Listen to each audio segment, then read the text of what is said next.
El pasaje que nos concierne hoy es el de donde nos detenemos a meditar, es en el famoso milagro de la alimentación de los 5.000. Es un milagro, digo famoso, porque es conocido por cristianos, por no cristianos, y de los que más repercusión tienen en todas las personas. Me alegro porque la verdad es que es cierto que es espectacular, pero me da pena también al mismo tiempo porque, además de ser uno de los, tal vez por tradición, de los milagros más espectaculares de nuestro Señor, contiene unas enseñanzas muy importantes que, tristemente, debido a la fascinación que despierta la grandeza y la espectacularidad, insisto, del milagro, parece que pasan esas otras enseñanzas desapercibidas. Me refiero a lo que sucede durante la alimentación de los 5.000 y la pequeña conversación que hay entre Jesús y sus discípulos. Digo pequeña porque está a trozos, fragmentos, y a mí personalmente me hubiera encantado tenerla completa, aunque no es así. Fijaos, este pasaje está narrado en Mateo, en Marcos, en Lucas y en Juan. No es normal que una historia esté explicada en 4 evangelios a la vez. Este es de los pocos casos. Esto demuestra que tal vez la fama que tiene le viene ya del pasado, y la importancia, que es más importante que la fama, y la importancia del milagro, pues sin duda es remarcable. Además de eso, bueno, y eso supondrá y hará que me oigas decir cosas que no están en el pasaje que vamos a leer, pero no quiere decir que me las invente, quiere decir que están en Marcos, en Lucas o en Juan. Bueno, sin más preámbulos ni dilaciones, vamos a hacer un poco antecedentes de esta historia antes de comenzar. Resulta que por lo menos ocurrieron los siguientes hechos justo antes de la alimentación de los 5.000. Yo creo que son necesarios para poder entender lo que va a suceder. Lo primero es que se produce el asesinato y sepultura de Juan el Bautista. Acuérdate que es decapitado, y eso sin duda debió preocupar y asustar a Jesús, a sus discípulos, a los discípulos del propio Juan el Bautista, los cuales, los discípulos de Juan el Bautista, son los que informan a Jesús de lo que está sucediendo. Además, sucede también, aunque no queda muy claro en Mateo, porque se narra en Mateo capítulo 10, pero no así en el resto de los evangelios, parece que inmediatamente después, perdón, inmediatamente antes, o tal vez simultáneo a la decapitación de Juan el Bautista, se produce este primer viaje misionero de los apóstoles. Insisto, en Mateo está en el capítulo 10, pero no así en el resto de evangelios. Esta experiencia es entusiasmante para los apóstoles, porque es su primera vez en solitario, porque expulsan demonios, porque sanan personas, porque predican el reino de Dios, se sienten absolutamente fascinados por todo lo que han logrado y hecho, y vuelven pues deseosos, eufóricos, llenos de ganas de compartir con su maestro todo lo que han hecho, vivido y sentido. Eso supongo que les producía un agotamiento físico importante, porque fue un no parar, y además incluso yo diría que un agotamiento emocional por el estrés que debió producir esa cantidad de emociones y sensaciones tan intensas vividas en tan poco tiempo, que también agota. Bien, además de eso, se hace un comentario en algún evangelio que Herodes Antipas, el cual había decapitado a Juan el Bautista, pues tiene un poco una confusión, porque está oyendo de todos los milagros que hace Jesús y cree que es Juan el Bautista que ha resucitado a los muertos. De hecho, tiene muchas ganas de conocer a Jesús, no porque crea en él, sino porque, en fin, hay que ver si es Juan el Bautista o que ha resucitado o no. Todo esto es lo que pasa justo antes del pasaje que nos concierne. Y ahora si lo leemos, que está en Mateo capítulo 14, versículo 13 al 21, y comenzamos, bueno, ya hemos comenzado, pero entiéndeme, el sermón, ¿vale? Insisto, Mateo 14, del 13 al 21. Oyéndolo Jesús, se apartó de allí en una barca a un lugar desierto y apartado. Y cuando la gente lo oyó, le siguió a pie desde las ciudades. Y saliendo Jesús, vio una gran multitud y tuvo compasión de ellos, y sanó a los que de ellos estaban enfermos. Cuando anochecía, Se acercaron a él sus discípulos diciendo: el lugar es desierto y la hora ya pasada. Despide a la multitud para que se vayan por las aldeas y compren de comer. Jesús les dijo: no tienen necesidad de irse, dadles vosotros de comer. Y ellos dijeron: no tenemos aquí sino 5 panes y 2 peces. Él les dijo: traédmelos acá.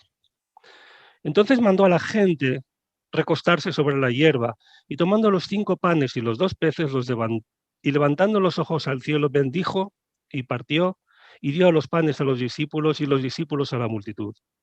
Y comieron todos, y se saciaron, y recogieron lo que sobró de los pedazos, 12 cestas llenas. Y los que comieron fueron como 5.000 hombres, sin contar las mujeres y los niños. Fíjate lo sorprendente y lo magnífico de este milagro, que está lleno de detalles que nos conmueven y sorprenden. Comencemos por el principio. Resulta que nuestro Señor marcha al desierto para dar descanso a los discípulos, como dice el pasaje. Vale, un par de cosillas. Los occidentales, cuando pensamos en el desierto, pensamos en un lugar arenoso, seco, caluroso y inhóspito. Bueno, esto no era exactamente así, porque es cierto que hay desiertos en lo que hoy es Israel, pero están más bien al sur, no en esta zona en la que estamos considerando hoy. Además, en el propio pasaje se dice que la gente se sentó en la hierba. Hombre, tan desierto no sería. No te confundas, cuando decimos desierto, yo creo que más bien se refiere el pasaje a lugares deshabitados, despoblados, a las afueras de Betsaida. Tengo aquí una foto preparada para ti que te voy a mostrar, más bien un mapa, para que veamos de lo que hablo. Esto que tienes aquí delante es Palestina, el Israel de hoy. Bien, de momento no ves nada, no te preocupes. Lo que vemos es que Jesús, se nos dice en el pasaje, que se apartó de allí con una barca a un lugar desierto y apartado. No fue Jesús. Bueno, sí fue Jesús. A ver, ¿fue Jesús o no fue Jesús? Claro, sí fue Jesús, pero por los demás evangelios sabemos que no estaba solo. Juan incluso nos dice los nombres de algunos discípulos que estaban con Jesús. No se fue solo. Bien. Entonces, nos dice que cruza el mar, es decir, el mar de Galilea. Entiendo que desde su ciudad, Capernaum, tampoco lo sé, tampoco importa. Lo que sí es un detalle es que un evangelio dice que al día siguiente regresan a su ciudad. Eso me hace a mí sospechar que tal vez estaban en su ciudad, se fueron a Betsaida y regresaron a su ciudad. Pero esto es lo de menos. Vamos a hacer aquí un poco de zoom de este que a veces hacemos con los aparatos estos. Seguís sin ver nada, pero mira, ahora empezamos a ver algo, un poco más. Mira, aquí tienen marcado lo que nos interesa en esta mañana. El lugar al que Jesús fue es aquí, a Betsaida, como 1 kilómetro, kilómetro y medio, digamos, hacia el noreste, adentrándose en lo que será el desierto y que todavía no lo es. De hecho, aquí fíjate que hay como un valle, se insinúa en este mapa incluso, y algunos canales o cauces de agua o barrancos, o no saben, barrancos no, eso sí lo sé. No sé si son torrentes o son ríos, más bien torrentes, porque el gran río es este que, acuérdate, es el Jordán. También son detalles, pero aquí hay una explanada, al final de las cuales por aquí más o menos comienzan ya los montes. Insisto, esto se insinúa aquí. La ciudad hasta la que navegan es Betsaida, lo dice un evangelio. De Betsaida ya hemos hablado, es Betsaida Julia, acuérdate de algunos sermones atrás. La ciudad de la que parte Jesús probablemente era Capernaum. El viaje que recorre es este, el que está indicado con la línea azul. ¿Lo ves? La gente que había oído y conocido de Jesús le persigue por tierra, desde otras ciudades, tal vez Tiberíades, Magadán, Capernaum, no lo sé, tampoco se especifica, tampoco es importante. El caso es que no pienses que es un viaje largo y agotador, son unas decenas de kilómetros, no es tanto, una mañana se pueden hacer. Claro, están pendientes de la enseñanza de Jesús, ven que Jesús embarca con sus discípulos para cortar camino y también para salir un poco de tanta gente, y ellos le siguen por la orilla. No hay especiales dificultades en hacer este viaje a pie, porque también hemos aprendido en predicaciones anteriores que aquí hay una vía romana que va hacia Damasco, que está pintada en marrón, ¿te acuerdas? O sea, es una auténtica calzada por la que la gente puede transitar. Sin duda, además de esta calzada romana, estas ciudades estaban conectadas por caminos que las gentes conocían y transitaban a diario, porque las personas y los bienes se movían. Aquí lo único delicado, si acaso, para los amantes de la historia, es cruzar el Jordán, que tuvieron que cruzarlo las personas. Bueno, un detalle más, lo dejamos. A día de hoy no se sabe si había o no había puente. Probablemente lo hubo. No se sabe porque no hay ruinas de él. Tampoco importa. Bueno, de hecho, los romanos dejaron decenas de puentes en nuestro país de la época. Probablemente lo hubo, pero es igual. Lo que sí es seguro que había, porque consta históricamente, es un vado, como a 1,5 kilómetros río arriba.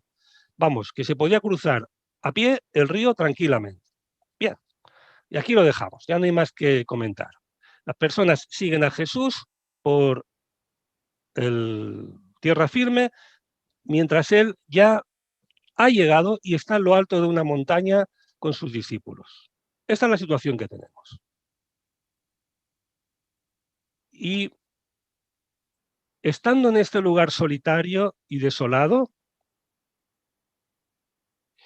al que se retira Jesús con su pequeña compañía de discípulos en los alrededores de Betsaida, se encuentra conmovido al ver la gente que le sigue.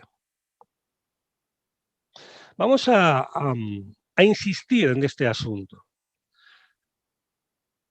Jesús marcha de la muchedumbre a un lugar solitario y aislado más allá de Betsaida, porque sus discípulos, no lo dice Mateo, lo dice otro evangelio, están cansados y seguramente entusiasmados, como yo decía al principio, con muchas cosas de las que hablar.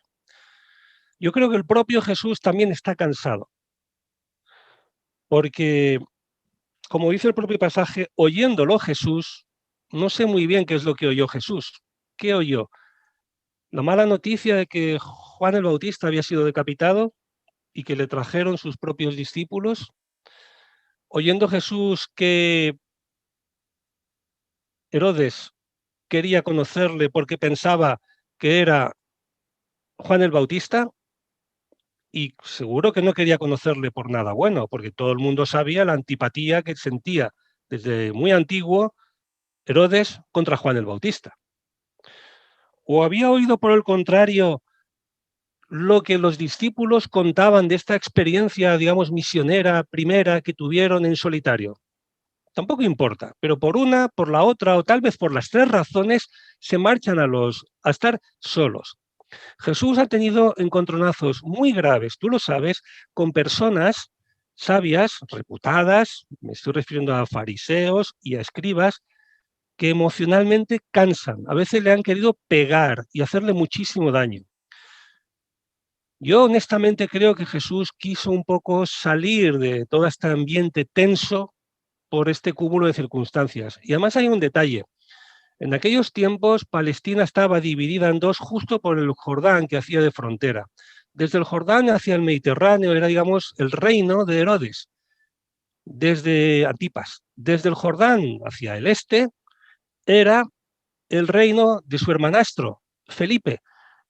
Es curioso que Jesús cruza, digamos, la frontera, por poco, pero lo hace. Yo creo que se sale del reino de Herodes para que se calme un poco el ambiente, que descansen sus discípulos, descansar él mismo y a ver qué pasa.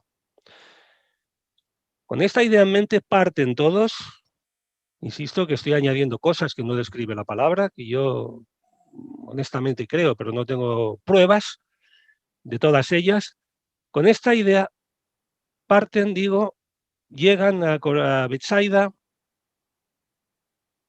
comienzan a caminar, por lo que dice Juan, ascienden la montaña y cuando están ahí arriba, sentados, por fin tranquilos, solos, hablando de sus cosas, de una muchedumbre inmensa de personas que les siguen. Y Jesús se conmueve. Jesús sacrifica su tiempo de descanso para atender a las personas que le están buscando. Antepone las necesidades del otro a las propias y no evita a la gente cuando le encuentran. Jesús podía haberle dicho algo como, dejadme en paz, que tengo que descansar y ya volveré a buscaros y a veros cuando pasen unos días. Por favor, marchaos y venid a verme en otro momento. Tal vez, pero no fue lo que dice, sino que Jesús comprende que estas personas necesitan salud, dirección y sanación. Sanó enfermos que había entre ellos. Les enseñó, porque eran como ovejas sin pastor. Esta expresión literaria es muy elocuente. Como ovejas sin pastor, perdidos, desorientados, faltos de enseñanza, y les enseña. Seguramente se pasa horas con ellas, con estas personas. Lo sabemos por Marcos, porque dice que le enseñó muchas cosas. Normalmente para enseñar muchas cosas hace falta bastante tiempo. Además sabemos que comenzaba a anochecer. Todo esto estando cansado y queriendo estar apartado de las personas. ¿Y por qué te cuento todo esto? Pues mira, te cuento todo esto porque de aquí hay una enseñanza que debes tener presente, ya, en este primer momento. El descanso es tan importante como el trabajo. Muchos pensamos que el descanso es improductivo y por tanto una pérdida de tiempo, pero eso no es cierto. Descansar es tan importante como trabajar, porque el descanso físico o mental, que a veces no se nota tanto, pero que es más limitante incluso que el físico y más difícilmente recuperable que el físico, pues es bueno evitarlo, cuando menos curarlo. Y a veces hay que tomar distancia de las personas y de las cosas para poder descansar. Por eso Jesús y todas las personas que se sientan cansadas y responsables de su entorno, de sus familias y de sus propias necesidades, es bueno que se tomen tiempo para compartirlo en privacidad con aquellas personas importantes en tu vida con las cuales descansar. Nunca debes permitir que tus responsabilidades personales, familiares, ministeriales o profesionales te roben el tiempo necesario para estar con las personas que amas, que son las verdaderamente importantes. Esto yo lo llamo momento álgido normalmente. Te lo repito, por favor, no permitas que tus responsabilidades, fíjate con qué magnitud lo digo, personales, familiares, ministeriales, profesionales, eclesiales, te roben más tiempo del necesario para estar con las personas que aman, las verdaderamente importantes. Otra cosa que sucede en este pasaje y que tú tienes que valorar y reflexionar es si te conmueves con las personas. ¿A ti te conmueve la gente? Hay que contestar. Yo no oigo porque estoy predicando por internet, pero tienes que contestarte dentro de tu corazón para que esto funcione. ¿A ti te conmueve la gente? ¿A ti te conmueve la situación, la necesidad de las personas? ¿Ah, sí? ¿Y qué estás dispuesto a hacer por esas personas que te conmueven? Porque de la respuesta a esta segunda pregunta se evidencia la demostración de la primera respuesta, si es que ha sido sí. Hay que contestar. ¿Qué estás dispuesto a hacer por esas personas que dices que te conmueven? ¿Cuánto estás dispuesto a sacrificar, a entregar, incluso a renunciar? Haz el bien, como hizo Jesús. Haz el bien aunque a veces tengas la convicción de que se te utiliza. Fíjate lo que te digo. A mí es una de las cosas que más me duelen y endurecen en la vida. Por eso para mí este asunto es una cuestión muy importante. Personalmente me sincero contigo. Aunque a veces tenga yo la convicción de que se me utiliza en la vida, no por ello debo negarme a hacer el bien. Aquí Jesús está dando un ejemplo a sus discípulos. Y en Juan se nos explica que al día siguiente Jesús ya en Capernaum se encuentra con muchas de las personas a las que ha estado dando de comer, de estos 5.000. Porque claro, como Jesús, digamos, desaparece, vuelven atrás porque hay gente que viene de Capernaum diciendo que le han visto. Van a Capernaum a hablar con Jesús y Jesús, sin pelos en la lengua, le dice unas palabras que ahí me han destrozado. Le dice, sí, sí, venís conmigo a verme, creo que está en Juan 6, 10 o 12. Venís a verme no por lo que yo os he enseñado, sino porque os harté de comer ayer. Y a pesar de esa convicción, Jesús hizo el bien. Desde luego, esto no necesariamente era la opinión de los 5.000 hombres y más personas que había allí, pero sí de una parte de ellos.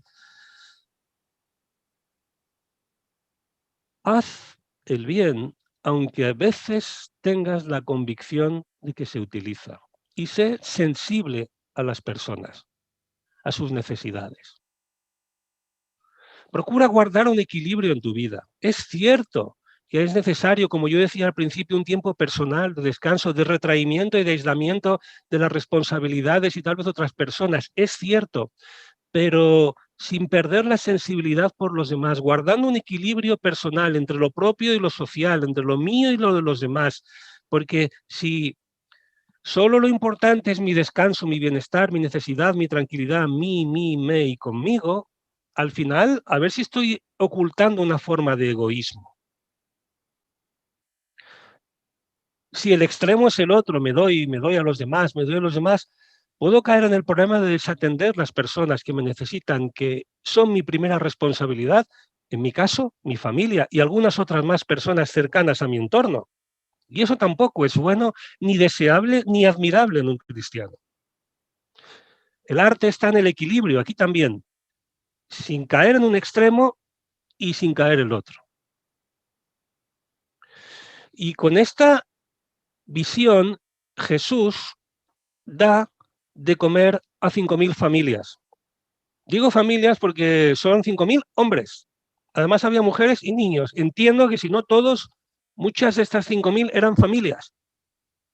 Jesús se da cuenta que la gente no tiene comida. Por eso el título de este sermón es Dadles de comer. Aquí hay una lección tremenda que espero que me escuches y compartas con otras personas muchas veces en tu vida porque es tremendo lo que el Señor en forma de mensaje dice a sus discípulos. La gente no tiene comida, se está haciendo de noche. Estaban en un lugar despoblado, lejano, no mucho, pero lejano en las poblaciones. Lo razonable era irse a los pueblos y las aldeas y hacerse con un poco de comida que pudiesen comprar en algún lugar antes de que se hiciera noche cerrada, porque la hora, como dice ya el pasaje, la hora ya es pasada. Yo entiendo que algo, bueno, casi como lo decimos en castellano del siglo XXI, ya es demasiado tarde para comprar, para irse porque está oscuro o quedan muy pocos minutos o rato de luz. Y en esa situación, Jesús les dice a sus discípulos, dadles vosotros de comer. Vaya frase. Aquí Jesús les va a dar de comer a las 5.000 familias, pero además le va a dar una lección a sus discípulos. Porque aquí pasan varias cosas que a veces pasan inadvertidas.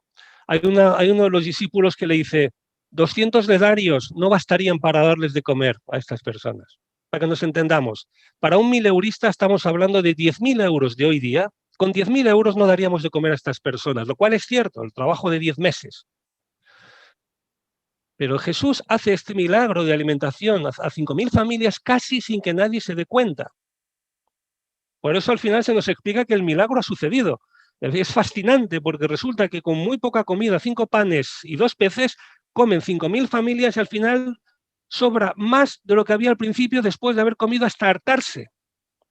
Es ahí cuando te das cuenta que el milagro ha sido impresionante.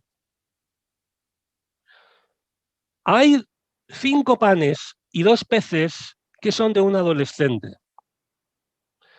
Madre mía, mucho han cambiado los adolescentes o este chico tiene una madre impresionante. No sé, los adolescentes de hoy día no me los imagino saliendo a escuchar a alguien que les habla de moral y de la palabra de Dios por iniciativa propia y además con comida. No sé, a lo mejor tengo una mala impresión, pero no me parece que... Tal vez vayan a escuchar a alguien, pero eso de llevar comida no me los imagino. En cambio, este adolescente pues debió tener una madre maravillosa que en previsión de le dio algo de comida, 5 panes y 2 peces. Acuérdate que no son panes de los nuestros, de barra fermentada, gorditos, eran más bien tortas hechas de harina, acuérdate. Eran tortas hechas de harina de centeno, eso lo dice Juan. Bien. De hecho, era la comida que él tenía para pasar el día. Un detalle que me gusta. Los pobres comían centeno, los ricos comían trigo. Los pobres comían pescado, los ricos comían carne. Los pobres comían pescado, sobre todo salado, una especie de escabeche o cocinado, cuando era fresco, pues porque el pescado era fácil, no había que criarlo, no había que cuidarlo, entrabas al mar, lo cogías, lo sacabas y lo comías. Lo otro, lo de tener ganado, criarlo, sacrificarlo, hombre, era posible y la gente lo hacía, pero requería unas instalaciones, una inversión que no todo el mundo tenía, sobre todo los pobres, muy pobres.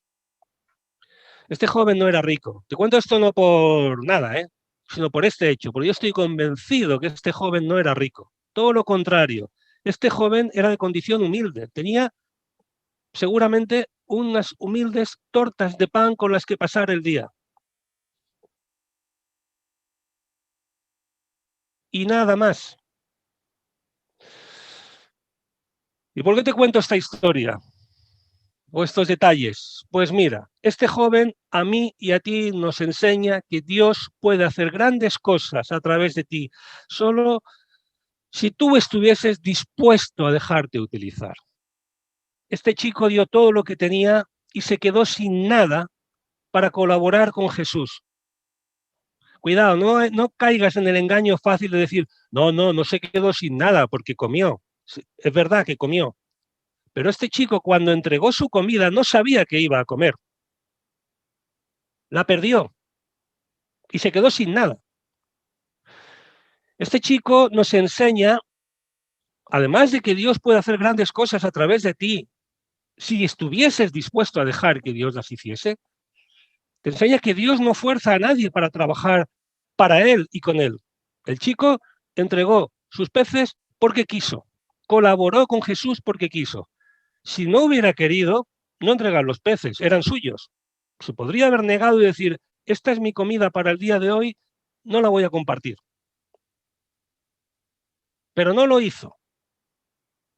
Y se quedó sin nada, Segundo momento álgido de la mañana. ¿Estás escuchando? Conecta conmigo, por favor, y escúchame bien. Como el chico, tú puedes formar, y perdona que te señale con el dedo, como el chico, tú puedes formar parte de la obra de Dios o puedes quedarte fuera de ella. Es tu decisión. Acabo de decir que el chico podría haberse negado a compartir o a entregar sus panes y peces a Jesús. Pero ¿qué le hubiera pasado si se hubiese negado a entregarlos a Jesús? Pues te lo digo yo. El milagro probablemente se hubiese producido de otro modo. Pero lo que es seguro es que el chico hubiese quedado completamente excluido de la obra de Dios. Fuera de juego. Así que tú escoges. ¿Quieres quedar fuera de juego de la obra de Dios o prefieres participar en ella? Porque lo importante para ti no es cuánto puede hacer Dios contigo, sino cuánto puedes hacer tú por Dios. Muchas veces cuando pensamos en cómo podemos servir a Dios, en qué puedo hacer en mi iglesia, aunque rápidamente digo, bueno, ¿y qué va a hacer Dios con mis dones, con mis talentos? ¿O para qué va a servir lo que yo? No, ese es el planteamiento. Porque lo que Dios haga o deje de hacer contigo y con tus dones es asunto de Dios. Perdóname que lo diga en palabras tan coloquiales, pero lo que es más importante es que tu responsabilidad no es esa. Tu responsabilidad es estar dentro de los planes de Dios. Y luego, cuanto más entregues y cuanto más dentro estés de los planes de Dios, sin duda, más puede hacer Dios contigo. Y estamos con la cabeza llena de historias que no te voy a aburrir repitiéndote ahora, por amor al tiempo, de personajes dentro y fuera de la Biblia, los cuales fueron utilizados por Dios claramente para realizar un ministerio importante siendo gente sencilla, aparentemente incluso con pocas habilidades. Lo único que tuvieron fue una visión clara y una voluntad firme, y eso fue suficiente. Por eso yo ahora te pregunto y te ruego que te contestes a esta pregunta. ¿Cuánto puedes hacer tú por Dios? De todo lo que puedes hacer, ¿vas a mover un dedo o no vas a mover nada? No pregunto cuántas cosas, porcentualmente, ¿cuánto vas a hacer tú por Dios? Hay otra escena o otra situación paralela aquí, que es el de los apóstoles, la de los apóstoles, que comentan, dice, aquí solo tenemos 5 panes y 2 peces. Para mí esto es una afirmación más desesperada que un comentario fruto de la fe en la obra de Jesús. Sobre todo por lo otro. Es que ni con 200 denarios podríamos dar de comer a todas estas personas. Mira, Señor, más vale que los mandes que se vayan y que se busque la vida cada uno antes de que sea más tarde y se compren algo para comer.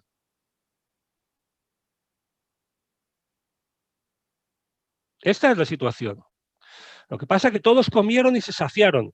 Se saben que eran 5.000 familias, probablemente, más de 5.000 personas, porque estaban ordenadamente sentados en grupos de 100 y de 50. Y además, después de haber comido y saciado, cada uno de ellos, en palabras de la calle, después de haberse hartado de comer, sobró más comida de la que había al comenzar. Y esta es la prueba del milagro de la que hablaba yo antes. Pero esta conversación de los discípulos nos enseña que, ojo, porque los discípulos no estuvieron a la altura del momento, perdóname, esta es mi opinión, esto no es palabra de Dios. Creo que los discípulos no estuvieron a la altura del momento. De hecho, el Señor les pide que sean ellos responsables y que les den de comer a la multitud. Y ellos lo único que hacen es decir, pues no tengo ni idea cómo resolver esto. Este milagro, por una parte, prueba del amor de Jesús, Dios, para con las personas, porque provee para ellas material, espiritual, emocional y psicológicamente, pero por otra parte, eso el fracaso de los discípulos, los cuales no fueron capaces de dar de comer a estas personas. Y este verdadero fracaso es la falta de sensibilidad ante las necesidades de las personas y la falta de fe en Jesús, porque no creyeron posible el milagro que se podría producir. Aunque Jesús se lo sugirió. Léelo y lo verás. Yo pienso que los apóstoles acaban de regresar de su viaje misionero, han estado separados de Jesús un tiempo y están tan entusiasmados, tan deseosos de hablar con el Maestro por lo mucho que han, digamos, logrado y hecho, que casi no pueden pensar en nada más. Y aquí el Señor comparte con ellos y contigo y conmigo 6 lecciones que voy a repasar deprisa. Apúntatelas, que te irá bien en la vida. La primera, ya salió antes, pero aquí se ve claro otra vez. Tienes que ser sensible a las necesidades de las personas. Los discípulos tenían que ser sensibles a las necesidades de las personas. Este era un problema recurrente en ellos. Jesús pide que esto exista y esto no sucede. Lo único que dicen es, versículo 15, despide a la multitud. ¿Te acuerdas de la mujer sirofenicia cuando va pidiendo un milagro al Señor? Le dicen, Señor, despídela. ¿Te acuerdas cuando los padres llevaban los niños a Jesús para que los bendijese? Ellos, los discípulos, reprendían a los padres para que no llevasen los niños. ¿Te acuerdas cuando había cierta persona que echaba demonios en nombre de Jesús y ellos se lo prohibieron porque no era discípulo? Y Jesús se lo recrimina a los discípulos. Hay que tener un poco más de sensibilidad. Es lo que creo que está diciendo el Señor. Es necesario, en segundo lugar, segunda lección, abandonar este ensimismamiento, que no quiero llamarlo egoísmo. Pienso que los discípulos tal vez tuvieron una actitud demasiado egocéntrica en su entusiasmo y en sus ganas de estar ardientemente con su Señor, que son lícitas, y compartir y hablar de muchas cosas en privado, perdieron de vista a todas esas personas que hay en el entorno, 5.000 familias que les necesitaban y de las que no se preocuparon. Es más, se desentendieron. Palabras del siglo XXI, Señor, que se busquen la vida y que se vayan y se busque cada uno su comida. No quiero ser irreverente, pero es una paráfrasis muy libre de la expresión que dicen los discípulos. Tercera lección, mira, no es una solución aceptable deshacerse de las personas necesitadas o darse la vuelta para no verlas. Ese no es el modo divino de hacer las cosas. Lo hemos aprendido en el Sermón del Monte, del capítulo 5, en el capítulo 11. En fin, tampoco te voy a aburrir. Tú lo sabes, porque han sonado en estos sermones anteriormente. Cuarta lección. Los discípulos deben sentirse responsables de la provisión a los demás. Y tú, que eres discípulo de Jesús, también. Y yo. No estoy exagerando el pasaje. Dadles de comer. ¿Qué está diciendo ahí el Señor? Vosotros sois los que tenéis que darle de comer a estas 5.000 personas. Perdón, familias. Y no lo hicieron. Quinta lección, los discípulos deben tener fe para proveer para los necesitados. Y no la tuvieron. Jesús quiere que los discípulos llamen, pidan, busquen y encuentren. En otras palabras, que pidan la promesa de Dios para ellos mismos, porque Dios suple las necesidades de los demás y también para los demás. Pero esto tampoco sucede. Sexta lección. Está al final del pasaje. El derroche, hermanos, es pecaminoso. Hay un detalle que me gusta. Juan capítulo 6, versículo 12, que es la misma historia, dice, recoged los pedazos para que no se pierda ninguno o nada.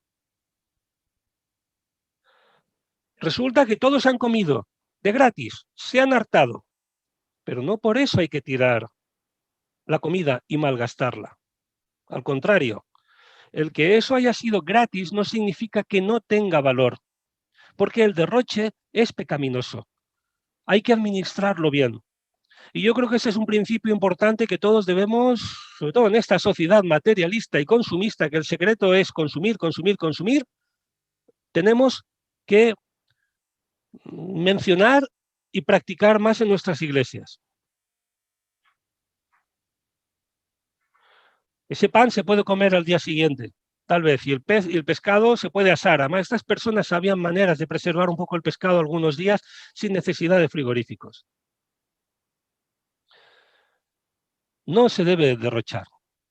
Yo pienso, perdóname, pienso en el agua.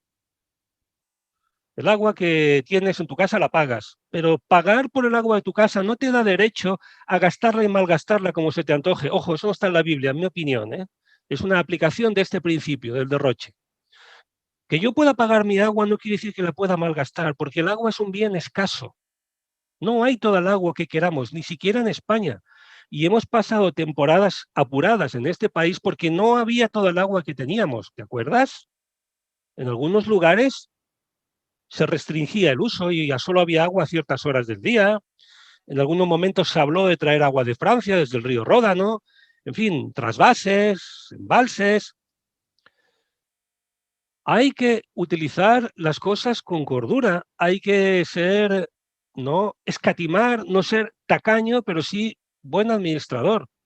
Y no vale, como dice esa mujer tan famosa oriental, cuyo nombre no quiero decir, que si tienes un jersey que te has puesto tal vez 4 veces, pero ya no te hace feliz, que lo tires. Lo siento, no estoy de acuerdo. Porque al final, al fin y al cabo, un jersey es un jersey, no tiene que darte la felicidad. Bueno, no sé, en mi opinión humilde, ¿no? Y ese jersey, tristemente, ha viajado seguramente desde el otro lado del mundo porque tú compras ese jersey, se ha gastado y se ha ensuciado más la atmósfera en traerlo desde, ya te digo, el otro lado del mundo y además probablemente esté hecho de fibras artificiales que tarden siglos o más tiempo en ser degradadas. No se puede derrochar, no se debe malgastar, tampoco se debe escatimar. Total, nos encontramos que la gente quiere hacer rey a Jesús porque tienen comida y tienen médico gratis. Esto lo dice Juan. Madre mía, es un chollo, te dan de comer y te explican cosas buenas y encima te curan si te ponen malo todos los días sin tener que hacer nada, pues claro, esta gente que quería hacerle rey. Y Jesús, esto está en Juan, digo, y Jesús, que se da cuenta de que aquel no era su reino, ni esto es a lo que había venido, huye y ahora sí se va solo. Esto no está en el pasaje, esto está en Juan, insisto. Se va solo a la montaña y al día siguiente regresa con sus discípulos porque esto no es para él. Y ahora concluyo. Y te quiero hacer reflexionar conmigo. La conclusión que dicen los oradores, ¿no? Mira, hay dos tipos de personas. No, mejor, hay dos tipos de cristianos. Estamos hablando, yo estoy hablando principalmente de cristianos hoy. Hay dos tipos de cristianos ante las necesidades. Los que sacan la calculadora y piensan, entre los cuales me incluyo, y los que oran pidiendo ayuda a Dios. ¿Tú de cuál eres? No es lo mismo. A ver, claro, yo para escudarme siempre digo que hay que ser sensatos y tal, pero paso más tiempo calculando y pensando que orando. A ver, calcular y pensar no es malo, pero calcular y pensar únicamente sí es malo. Y aquí lo acabo de ver en este discípulo. Dijo, es que ni con 200 denarios daríamos de comer a estas personas. ¿Qué estaba haciendo? Pensando, como yo. Sacó su calculadora y vio que con 10.000 euros no les daba de comer.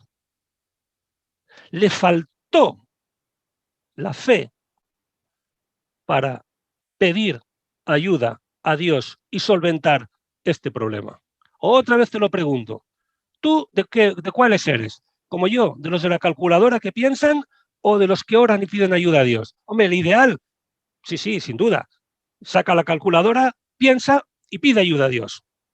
Pero si hay que escoger, mira, te lo digo por experiencia, más vale que pienses menos y calcules menos y que ores más. Porque como yo soy de los de la calculadora, sé que tampoco funciona tanto, ¿eh? Esta historia te enseña que andamos por fe, no por vista, y que decidimos por fe, no por vista. ¿Te suena la frase que estoy utilizando? Porque no lo digo yo, lo dice Pablo en 2 de Corintios. Andamos por fe, decidimos por fe y vivimos la vida por fe, no por lo que entendemos. Nuestra conducta no debe estar generada por nuestra comprensión racional de la realidad, sino consecuencia de nuestra fe en Jesús, de la confianza que en él tenemos y de la asunción de los valores espirituales que supuestamente todos hemos abrazado desde la conversión.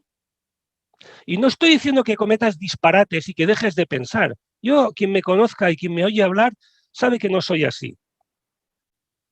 Pero la base de la decisión es la confianza puesta en Dios, no los datos que te arroja la calculadora. Otra frase que quiero hacer memorable, a ver si lo consigo, y te la digo. Dios no pide que le entiendas, pide que le creas. Por favor, apréndelo ahora y te ahorrarás de que te pase como a mí. Yo lo he aprendido a lo largo de mi vida de mala manera. Pero si me crees ahora y lo entiendes, entiendes que a Dios hay que creerle y no entenderle, ganarás mucho en la vida. Porque además Dios, que es un Dios bueno, no te va a llevar a un precipicio para que te tires por él, ni te va a llevar a comer disparates. La gente que hace eso es porque no entiende a Dios, aunque digan que lo hacen. Trabaja para colaborar con Dios en el desarrollo de su obra. Mira, Dios no excluye a las personas en el logro de sus propósitos. Todo lo contrario, intenta incluir a las personas para el logro de sus fines. Lo acabamos de ver con lo del chico. De ti depende formar parte o no del proyecto de Dios. Si no escoges formar parte del proyecto de Dios, lo he dicho antes, lo repito ahora. Primero, quedas fuera de juego. Segundo, los planes de Dios se cumplirán a pesar tuyo. Bueno, pero eso no tiene que consolarte, que Dios vaya a conseguir sus planes a pesar de. Tiene que preocuparte que tú quedes fuera de juego. Jesús es el pan de vida. Esto aquí no se ve mucho, pero madre mía, en Juan, justo después de esto, a la mañana, bueno, Jesús se va a Capernaum y la gente le persigue y Jesús dice esas palabras que yo he mencionado y tiene un discurso impresionante que es el pan de vida, que he leído y me ha encantado todavía más que nunca. Jesús se manifiesta como el Salvador perfecto, proveedor para las necesidades físicas y espirituales de las personas. Por favor, léelo, léelo, porque aunque no es parte del pasaje, se desprende de él y te ayudará espiritualmente en tu propia vida a comprender tu existencia, las penurias, dificultades que tal vez vives con una perspectiva nueva. Porque nosotros, sin ser salvadores, nunca debemos, de nadie, ni siquiera nosotros mismos, nunca debemos de perder de vista esta visión integral de la persona, física, emocional, espiritual, que Dios se atribuye a sí mismo en la persona de Jesucristo en el discurso del pan de vida. No te dejes llevar por la fama. Esta es la última conclusión que te doy. Me acuerdo de Francis Schaeffer que decía que 3 cosas mueven al mundo: dinero, prestigio y poder. La una se utiliza normalmente para conseguir alguna de las otras 2. No te dejes arrastrar por ninguna de ellas, ni siquiera por el prestigio eclesial. Aquí vemos cómo Jesús no se deja llevar por la fama, no se deja seducir por el prestigio de que le quieran hacer rey. No te dejes aclamar por un protagonismo que no necesitas ni tal vez merezcas para nada.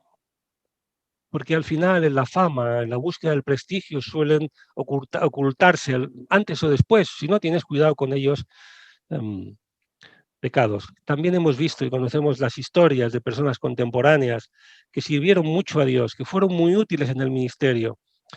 Qué lástima, y se dejaron abrazar por su fama, por su prestigio.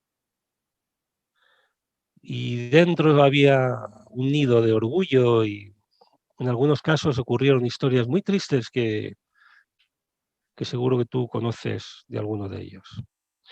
Espero que este pasaje haya sido de bendición y que el Señor lo bendiga en tu corazón para siempre. Un abrazo.